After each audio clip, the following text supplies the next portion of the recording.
I was about to set my phone down for the night when I saw the blinking light. A voice message. From Emily, I smiled. She must have thought of me. I pressed play. Michael. Her voice came through, sharp but playful. I can't believe how easy it is with her.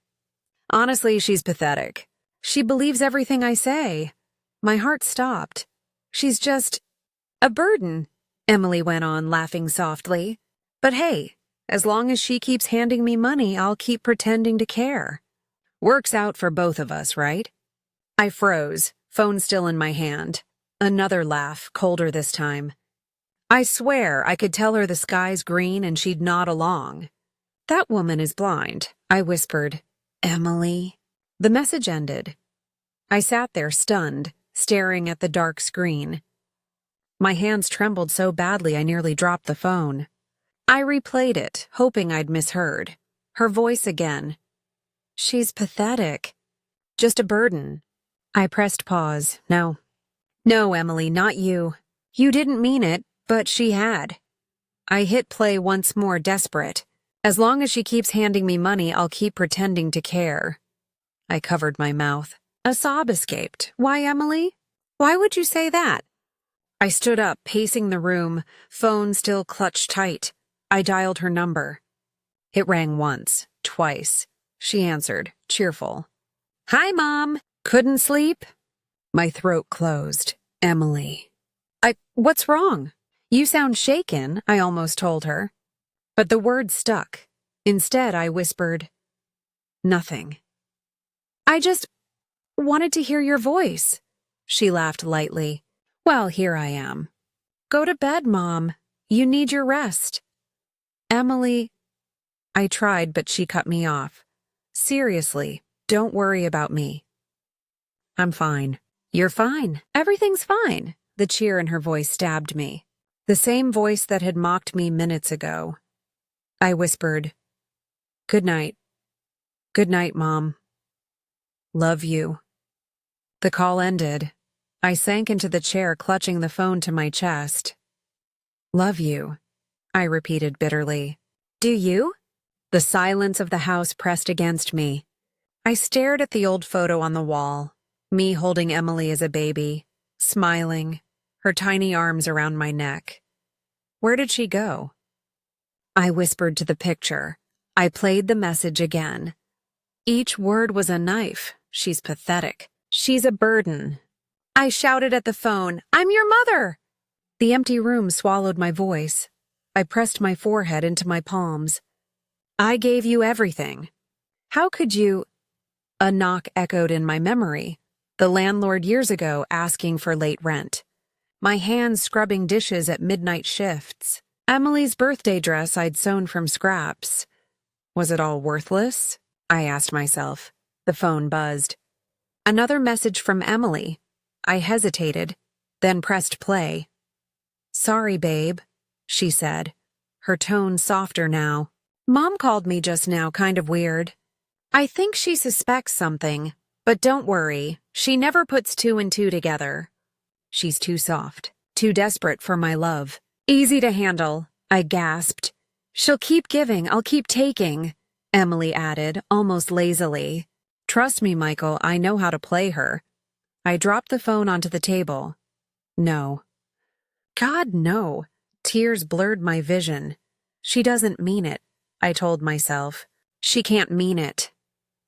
But the evidence was there, her voice undeniable. I picked up the phone again, replaying the second message. She's too desperate for my love.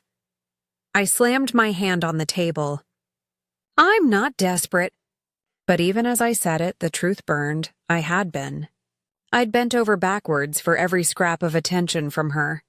I'd given more than I could afford just to keep her close. The realization tore through me. My daughter saw me as weak. As a fool, I whispered, You don't love me at all, do you?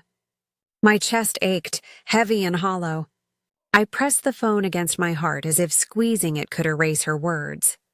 I closed my eyes and imagined her face. The sweet smile, the gentle tone, lies, all of it.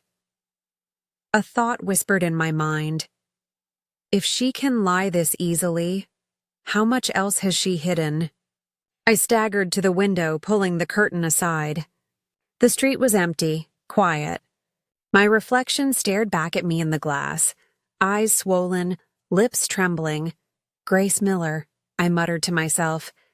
You raised a snake. I wiped my face, but the tears kept coming. Another whisper in my mind. Do you confront her?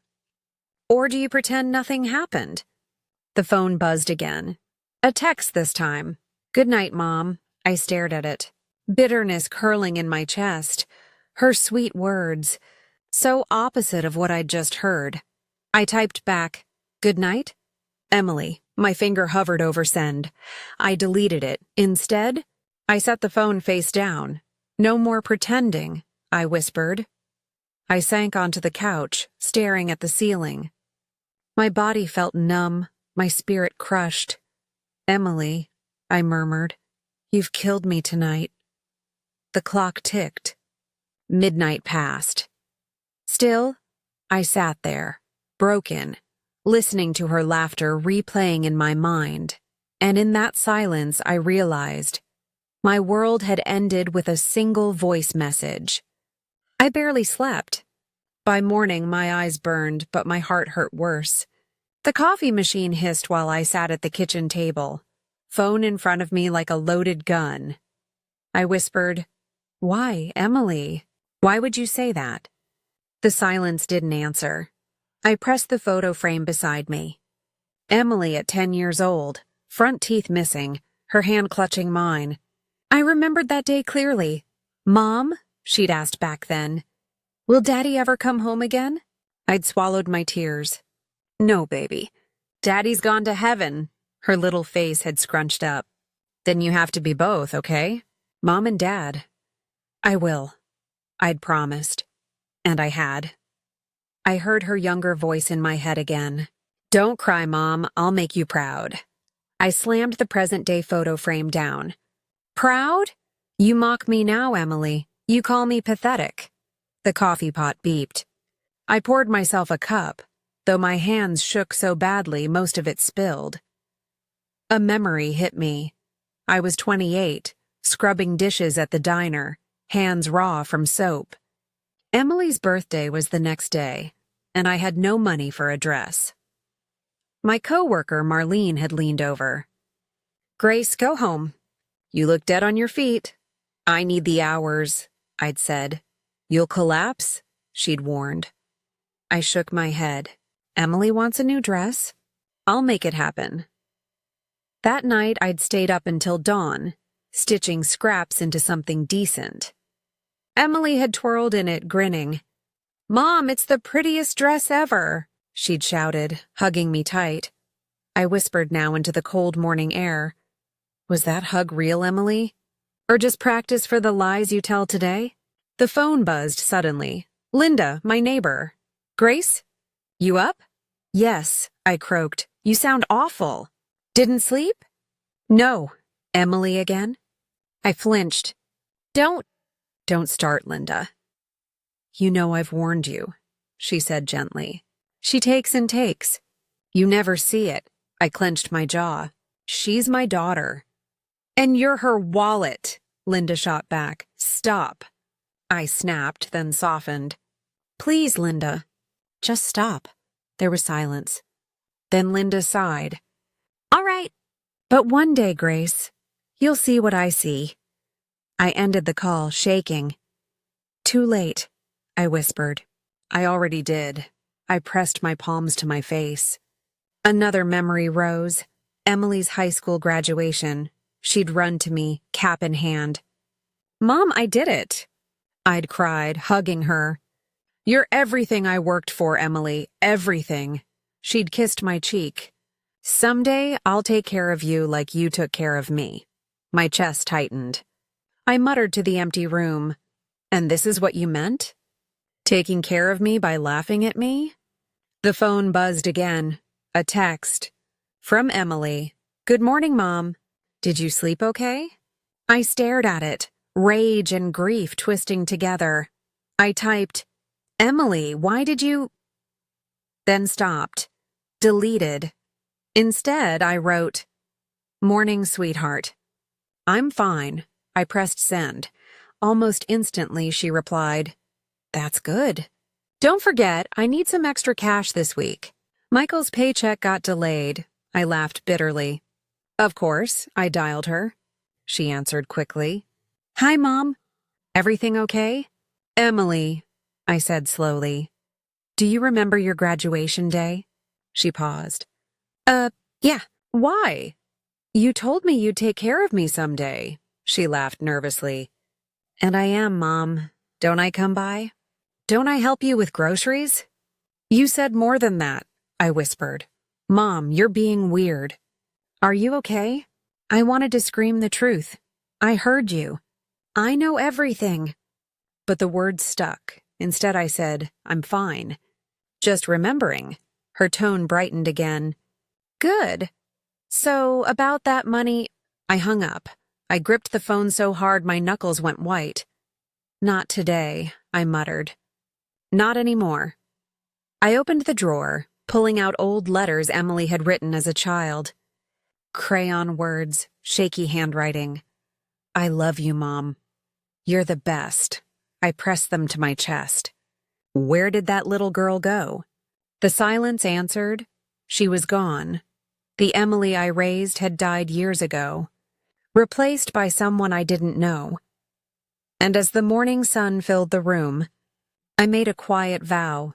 No more blind love, Emily, not after last night. The doorbell rang just as I finished washing my cup. "Mom!" Emily's voice chirped the second I opened the door. She wrapped her arms around me, the same arms that had squeezed me so tight as a child. Now they felt rehearsed. I forced a smile. "Emily, you're early." She stepped inside, carrying a paper bag. "I brought you your favorite muffins." From the cafe downtown, I studied her face. Bright eyes, perfect smile. "A mask, thoughtful," I murmured. She set the bag on the counter. "You should eat more, Mom. You've been looking pale." I leaned against the sink. "Really pale?" She nodded, tilting her head like a nurse checking a patient. "You know I worry," I wanted to scream. Instead, I asked, "Emily, why do you worry?" Her brow furrowed. "Because you're my mom. Isn't that obvious?" I stared, searching for a crack. "Obvious, huh?" She laughed lightly, brushing my arm. "You're acting strange. Did you sleep okay?" "No. Nightmares again?" "Something like that," I said. She sighed dramatically. "You've got to take better care of yourself." "What would I do if something happened to you?" I almost said you'd celebrate. Instead, I asked, "What would you do, Emily?" She blinked. "What do you mean?" "If I wasn't here tomorrow, what would you do?" Her voice softened. "I'd cry my eyes out." I smirked. "Would you, Mom?" She snapped, then quickly laughed again. "Of course I would." "Don't talk like that." I poured coffee into 2 mugs. "Sit. Let's drink together." She sat, folding her hands sweetly. "Michael's been so busy." "He says hi, by the way." "Does he?" "Yes. He wishes he could come with me, but work's been insane." "Emily," I said carefully, "does Michael know everything you tell him?" Her eyes narrowed a fraction. "Everything?" "About me," she giggled. "Of course, Mom. He knows how much I love you." "Why wouldn't he?" Her voice was sugar. "Poisoned sugar," I leaned forward. "Do you ever talk badly about me, Emily?" Her smile froze. "Why would you even ask that?" "Answer me." She laughed again, louder this time. "Mom, you're being paranoid." "Badly about you?" "Never."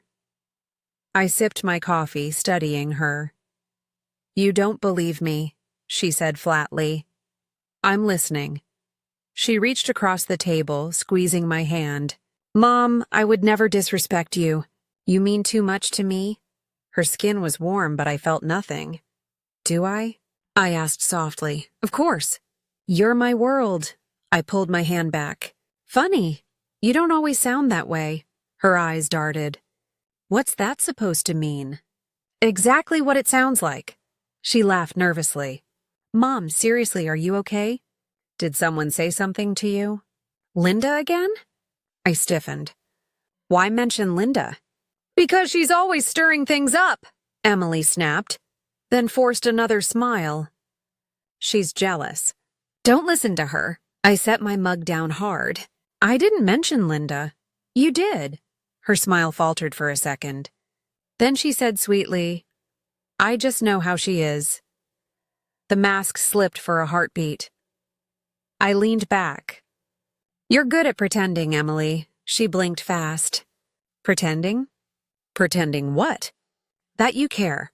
Her chair scraped as she stood. I don't know what's gotten into you today, but I don't like it. Sit down, I ordered.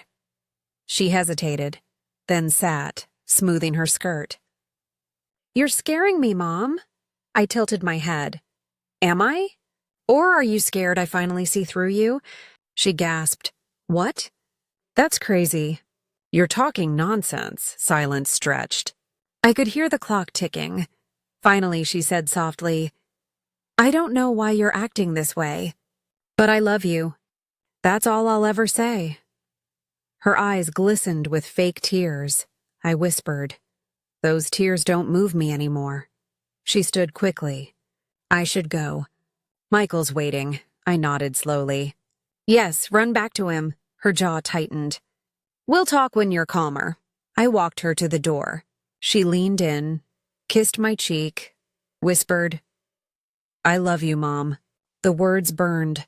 When the door shut behind her, I pressed my back against it, breathing hard. Mask, I whispered. That's all you are now. The next morning, Linda called. Grace, you sound tired, she said. I didn't sleep, I admitted. Nightmares again? Not nightmares. Reality. A pause. Emily. Yes. Her sigh crackled through the line. I knew it. I've seen the way she talks about you when you're not around. I gripped the phone tighter. What do you mean? She acts sweet in front of you, but the second you leave the room, tell me, I demanded. She rolls her eyes, calls you forgetful, a burden. Once, she joked to Michael that you're like a child who needs babysitting. My throat closed. She said that? I swear it, Grace, more than once.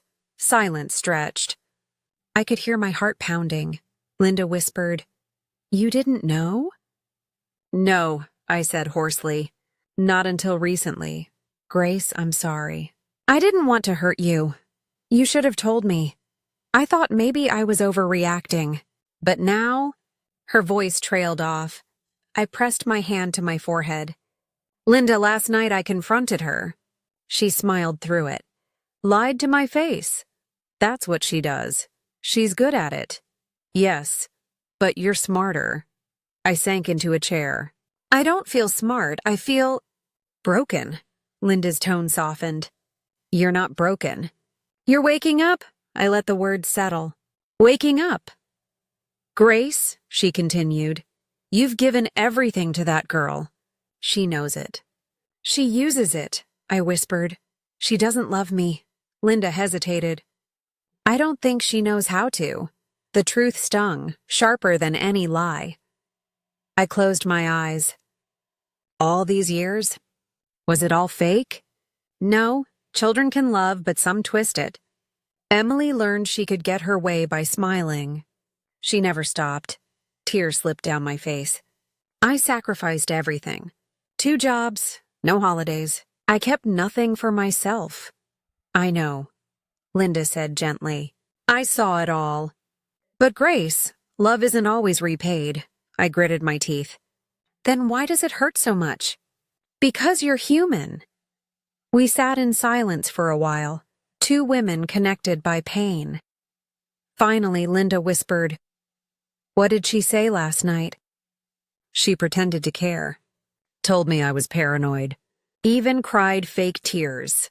Linda hissed. Manipulation. Classic. I wanted to scream at her. To tell her I heard the message. Message? I froze. I shouldn't. Grace, tell me. My voice shook. She sent a voice message to Michael. By mistake, it played on my phone. She laughed about me. Called me a burden. Said I'm easy to control, Linda gasped. Oh my God. I played it twice, hoping I was wrong. But no. Every word cut like a knife. Silence, then Linda said firmly. That's proof. You're not imagining things. Proof. The word echoed. I whispered, why my own child? Why Emily? Because cruelty wears familiar faces. I broke then, sobs shaking me. Linda let me cry. When I calmed, she said softly, Grace, you have to protect yourself. Don't let her guilt you anymore. She'll twist it again, I muttered. She always does. Then stop playing her game. Her certainty startled me. How? By refusing to be silent. By believing your own eyes and ears. Not her lies. I nodded slowly, though she couldn't see. Linda's voice dropped. Grace, listen to me. I love you like a sister. You are not crazy. You are not weak. You're stronger than she wants you to believe. My chest tightened. Do you really think so? I know so. Her words filled the cracks inside me, if only for a moment. I needed this, I admitted. I needed someone to tell me I'm not losing my mind. That's what I'm here for. I breathed deeply. Thank you. Always. After we hung up, I sat in silence. The house felt colder, emptier. But inside, a seed of something new stirred. Not anger. Not despair. Truth. And truth, whispered at first, was starting to grow louder. I was in the kitchen when Emily walked in. Morning, Mom, she said. Too bright. Too sweet. I forced a smile. Morning? She opened the fridge. Do you want eggs, toast? I'm not hungry, she turned, frowning. You hardly ate last night. Are you okay? Fine, her eyes searched mine. You look pale. I didn't sleep. Why not? I sipped my tea. Memories keep me up. Memories. I held her gaze. Yes, of sacrifices. Of lies. Her face froze for a split second before she forced a laugh.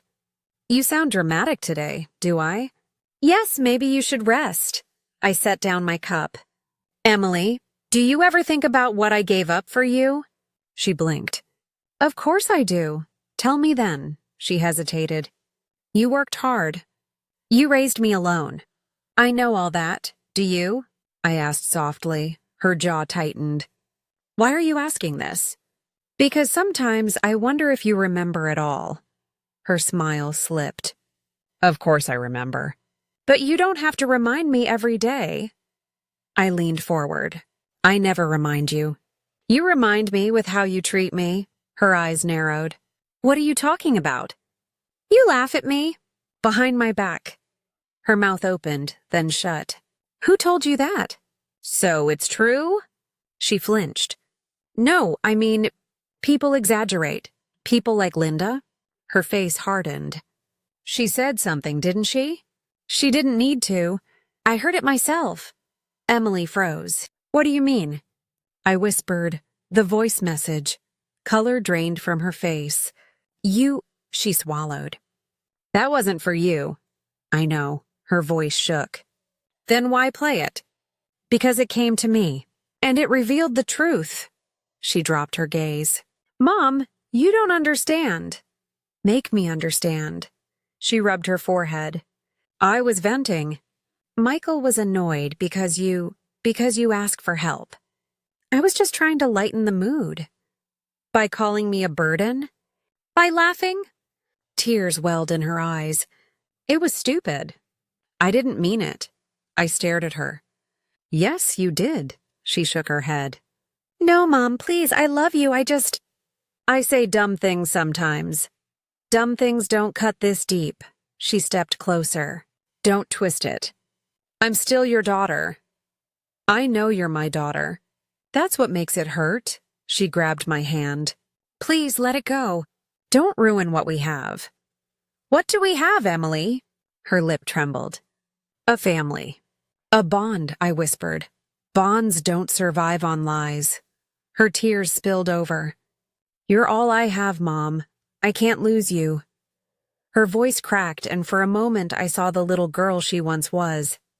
But then I remembered Linda's warning, the message, the smirk she tried to hide. I pulled my hand away. You lost me when you mocked me. Her face fell. You don't mean that. I do. Her tone shifted, sharp. So you're going to believe one mistake over years of love? Love doesn't mock. Love doesn't control. She bit her lip, anger flashing. Fine, believe what you want. But you'll regret pushing me away. My chest tightened. That's not love, Emily. That's a threat. She looked at me, eyes dark. Then, just as quickly, she softened again, her voice trembling. I'm sorry. Please forget this ever happened. I shook my head. I can't. Then what do you want from me? She whispered. The truth. She looked away, silent. The air between us thickened, heavy with everything unspoken. I finally stood. Emily, I don't know if I can ever trust you again. Her eyes filled again. Mom, please. But I walked out, leaving her alone in the kitchen. For the first time in years, I didn't feel like the powerless one. That night, the house was silent, but my chest was loud with fear and anger. I sat on the couch waiting. Emily came in late, her bag slung over her shoulder. Mom, why are you still up? She asked. I couldn't sleep. She dropped her bag. We need to talk. I braced myself. Yes, we do. She sat across from me. I've been thinking about what you said earlier, and her eyes glistened. You're right. I hurt you. I crossed a line. More than once, I whispered. She nodded. I know. But I didn't mean for it to be so cruel. Intent doesn't erase damage. She leaned forward. Mom, I'm sorry. I'll do better. I searched her face. Is that true? Or just another mask? Her smile faltered. Why would you say that? Because I can't tell who you are anymore. Her tone sharpened. I'm your daughter. My daughter wouldn't laugh about me. My daughter wouldn't call me a burden. Tears ran down her cheeks. You don't understand, Mom. I feel trapped too. Michael expects me to be perfect. Sometimes I vent the wrong way. You vent by cutting me open? She wiped her face. I wasn't thinking. No, I said firmly. You were thinking. You just didn't think I'd ever find out. Her eyes flashed. So what now? You want to punish me? I want honesty. She stood abruptly. Honesty? Fine, you smother me sometimes. You always want to know where I'm going, what I'm doing. I feel like I can't breathe. Her words hit me like a slap. I only asked because I cared. I know. But it feels like chains. And yes, sometimes I complain about it. Doesn't mean I don't love you, I whispered. Love shouldn't feel like chains. She pressed her fists to her eyes. God, Mom, you twist everything. I rose too, my hands trembling. I twist nothing. I hear the truth in your voice even when you hide it. She lowered her hands, eyes blazing. So what do you want from me? To bow down? To beg? I want respect. That's all I ever wanted, she scoffed bitterly. Respect? You act like you're perfect. But you weren't. You made mistakes too. I froze. What mistakes? You think I forgot the nights you weren't home? When I had to cook my own dinner at 8 years old? When you missed my school play because of work? My stomach twisted. Emily, I was working 2 jobs to keep us alive. Still, she snapped, you weren't there. And I hated it. Maybe I never forgave you for that. Her confession landed heavy. My chest ached. So all this cruelty is revenge? She shook her head quickly. No, not revenge, just anger I never said out loud, I whispered, and now it bleeds out as laughter behind my back. Her shoulders slumped. Maybe. The room spun with her words. I grabbed the armrest for balance. You broke me, Emily. Do you realize that? She whispered, I didn't mean to. I looked at her through tears. But you did. We stood in silence, the air thick with everything we couldn't fix. Finally, I said, Emily, this can't go on. I won't be your punching bag anymore. Her lips trembled. What are you saying? I need distance. Her face crumpled. No, please don't say that. I have to. She reached for me. Mom, I'll change, I promise. I stepped back. Promises mean nothing without proof. Her voice cracked. I can't lose you. You lost me the moment you chose cruelty over love. Her sobs filled the room. For a moment, I wanted to hold her, to comfort her like I always had. But I stayed still. I whispered, This is my breaking point, Emily. No more lies. No more control. She collapsed onto the couch, weeping.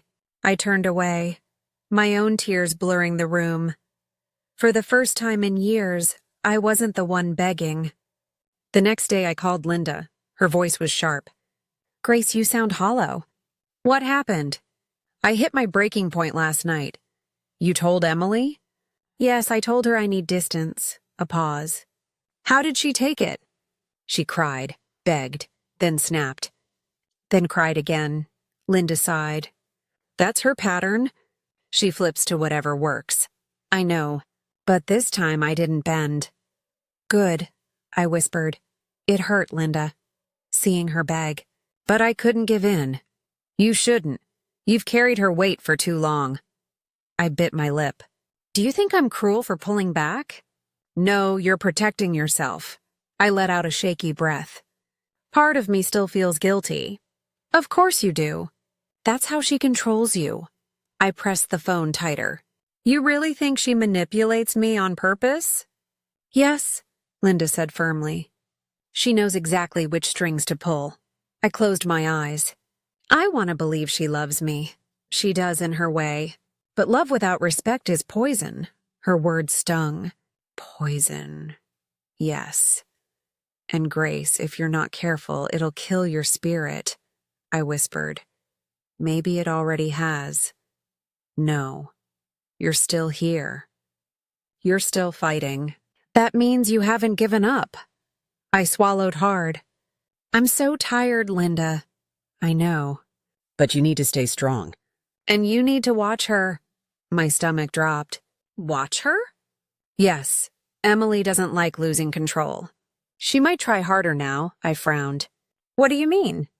I mean, she'll turn sweeter, kinder, say all the right things. Or she'll turn colder, harsher, even crueler. Either way, it's a trap. Her warning chilled me. So what do I do? Stay steady. Don't let her guilt you. And Grace, yes? Don't be alone with her too much. My heart skipped. Why?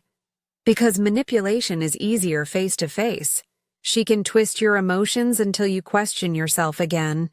I whispered. She almost did last night. Exactly. And next time she'll push harder. I sank into my chair. Linda, why does it feel like a war in my own home? Because it is.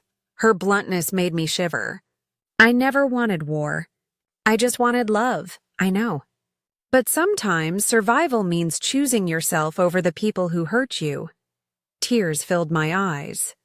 Even if that person is my daughter? Especially then. The silence that followed was heavy. Finally, I whispered, What if I lose her forever? Then you lose someone who's been hurting you for years. That's not really a loss, Grace. That's freedom. Freedom. The word felt strange in my mouth. Do you believe I can really break free? I asked softly. I do, Linda said. But only if you stop doubting yourself. I nodded slowly, though she couldn't see. Then she added, And Grace? Document everything. My brows knit. What? Write things down.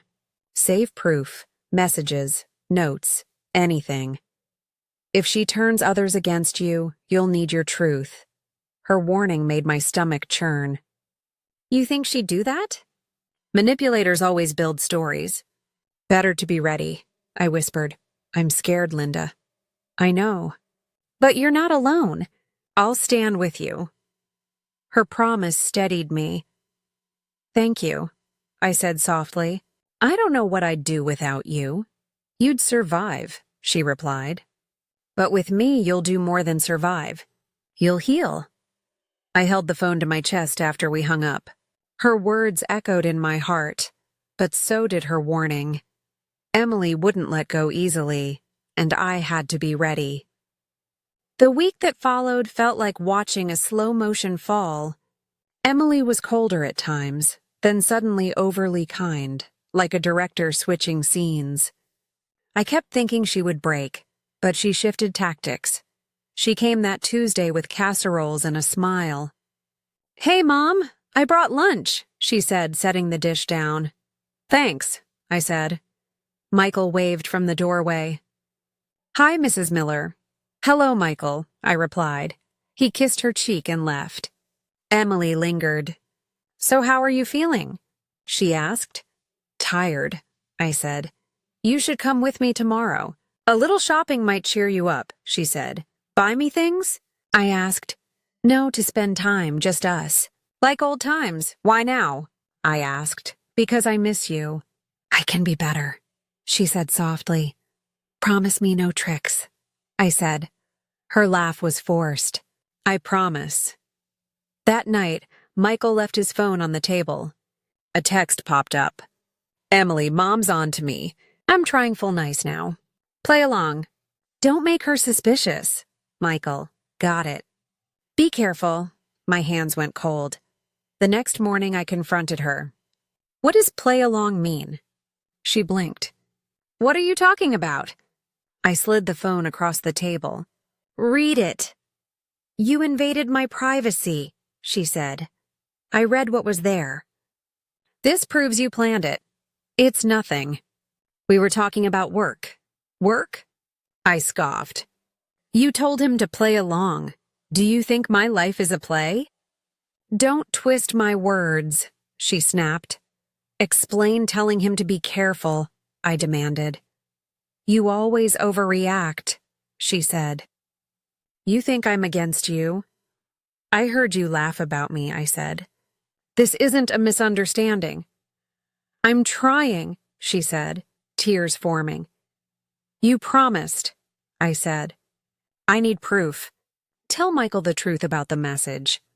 "Tell him what you said," she laughed faintly. "You want me to ruin my marriage?"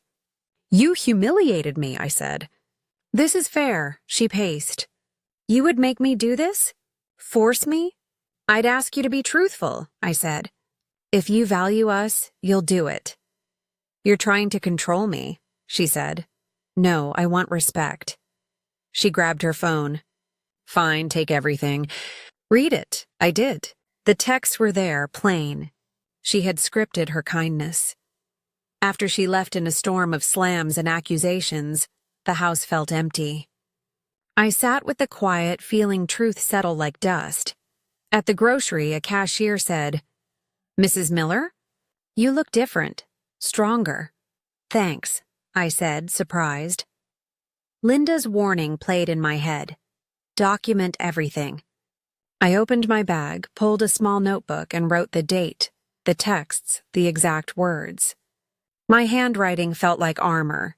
Back home, I saved the voice message recording in a drawer and printed the texts. I labeled an envelope Emily, evidence, and slid the papers inside. It felt brutal but right. That evening, Emily called. "Mom, did something happen? You seem distant." "I found your texts," I said. Silence. Then, "Why would you snoop?" "Because I had to know who you are," I said. "You broke into my life," she hissed. "You lied to me," I said. "That's worse. You think I planned this?" she cried. I was stressed. Michael and we were trying to keep things together. "So lying is keeping things together?" I asked. It was a stupid tactic. "I thought we could manage it." "Manage what? Your act?" She sobbed. "I didn't mean to hurt you. I heard you laugh." My voice cracked. "You said I was a burden." That was a horrible thing to say, she admitted. I didn't think you would hear it. Then why say it at all? Her quiet answer, because I wanted to survive. I wanted him to see me, not the woman who always needed things. You made him part of your plan, I said. Silence then. What do you want me to do? Be honest. Tell Michael the truth. Stop coaching him. Stop scripting your kindness. There was a long pause. And if I don't? Then I will take distance, I said. I will protect myself. You'll leave? She whispered. No, I said. I'll live my life without trusting you. Her sobs turned ragged. I'm sorry, she said. I don't know how to prove it. Start with truth, I said. Admit what you did. The line went dead. I rested the phone on my knee and wrote the time in my notebook. My hands felt steady, though my heart ached. I folded the papers from the drawer and slid them into the envelope. I whispered, I will be ready. The phone buzzed. Linda, how did it go? I found everything, I said. Good, she said. Keep it, we'll face this. Thanks, I said. I sat on the porch with my tea when Michael walked past me, phone in hand. He didn't stop, didn't smile. He muttered, I'll be late tonight, and left before Emily could ask where. Emily's voice followed him. Michael, wait, can we talk? The door shut. Silence.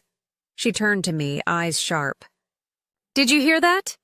I sipped my tea. I heard him leaving, her jaw clenched. He's been avoiding me. He barely looks at me anymore. I said nothing. She stepped closer. Mom, you have to tell him I'm not what people think. He listens to you. I raised my eyes to hers. Does he? Her face twisted. Don't act like this. You're enjoying it, aren't you? Everyone's turning against me and you're just sitting there. I set my cup down. I don't need to turn anyone. Your own words did that. She threw her hands up. It was a mistake. People say things they don't mean. You're my mother. You should defend me. I felt a strange calm inside me. I defended you all my life. Now I'm just watching. Her lip trembled. Aunt Linda won't return my calls. Daniel barely answers me. Even at church, people look at me differently. Do you know how humiliating that is? I leaned back in the chair. Maybe they finally see what I couldn't, she gasped. You're cruel. No, I said softly. I'm done. Emily paced the porch. Michael's pulling away. I can feel it. He stays late at work, barely talks to me at dinner. He used to tell me everything. I looked toward the street. Sometimes silence tells you more than words. Her voice broke. He's slipping away, Mom. I don't want to lose him. I stood, gathering my empty cup. Then maybe you should have thought about what you said that night. She followed me inside.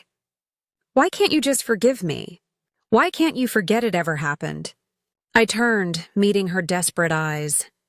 Because I can't unhear it. And neither can anyone else. Her arms fell to her sides. So that's it? You're just going to watch my life fall apart? I walked to the sink. No, I'm going to watch you learn. That's what karma does. It teaches. Her voice dropped to a whisper. I never thought you'd turn your back on me. I looked at her, steady and calm. I never thought my own daughter would laugh about breaking me. But here we are. Emily sank into a chair. You hate me. I shook my head. No, Emily. Hate takes too much energy. I'm letting go. She stared at the floor. Everyone's leaving me. Even Daniel said he's tired of the drama. I dried my cup, placing it on the shelf. Then maybe it's time you look in the mirror, not at everyone else. She whispered, I just wanted control. I didn't want to lose what I built. I walked past her toward my room. You can't control love, Emily. You can only cherish it, or lose it. For once, she had no reply. As I closed my door, I felt something I hadn't felt in months. Not anger. Not grief. Peace. The weight I carried for so long was no longer mine to hold. I lay down on the bed and whispered to myself, The rest is hers now. I was folding laundry when I heard footsteps outside my room. Slow, dragging, heavy. Then a knock. "Mom?" Emily's voice cracked. "Can I come in?" I hesitated, then said, "Yes." She pushed the door open. Her eyes were swollen, her cheeks pale. She clutched a crumpled tissue in her hand. "I can't do this anymore," she whispered. I set the clothes aside. "Sit down." She sank into the chair, head bowed. "Michael barely speaks to me. Aunt Linda won't answer my calls. Daniel says I've changed, that he doesn't recognize me anymore." I stayed quiet. Tears rolled down her face. I tried so hard to keep everything together, but all I did was push everyone away. "I lied. I laughed at you. I betrayed you." Her voice broke. "And now I've lost everyone." Her words hung in the air. "Do you know," I said slowly, "how many nights I stayed awake, wondering where I went wrong with you? I blamed myself for raising you wrong, for being too soft, for loving you too much." She sobbed harder. "Don't say that, Mom. It's not you. It's me. I was proud, selfish, blind." She dropped to her knees in front of me. "I don't deserve forgiveness, but I'm begging you. Please don't give up on me." I looked down at her. My chest ached, not with anger, but with sorrow. "You shattered me, Emily," I whispered. When I heard that message, I felt like my whole life had been a lie. "You mocked my love. You called me a burden. Those words will never leave me." She pressed her hands together. "I was wrong. I was cruel. I thought control meant power, but it only made me empty." Her tears wet the floor. I reached out, lifting her chin. "Look at me." Her eyes met mine, broken, pleading. "I forgive you," I said, steady and calm. "Because carrying this hatred will only poison me. But forgiveness is not forgetting. The scar will always be there," she gasped, covering her mouth as more tears poured out. "Thank you." "Thank you, Mom." I stroked her hair gently, the way I did when she was a child. "This is your chance to change, Emily. Don't waste it." She clung to my hand. "I'll try. I'll be better. I don't want to lose you, too." I closed my eyes, breathing deeply. "You already lost parts of me. But what remains? You'll have to rebuild." For a long while, neither of us spoke. Only the sound of her crying filled the room. Finally, she whispered, "Do you still love me?" I nodded slowly. "Always. But love is not blind anymore." Her sobs softened into silence. She sat back, wiping her face, broken but lighter. I stood and opened the window. Cool evening air drifted in, carrying away the heaviness that had lingered for so long. For the first time in months, I felt release. Not victory, not revenge, just peace. Karma had done its work. Now it was her turn to carry the weight.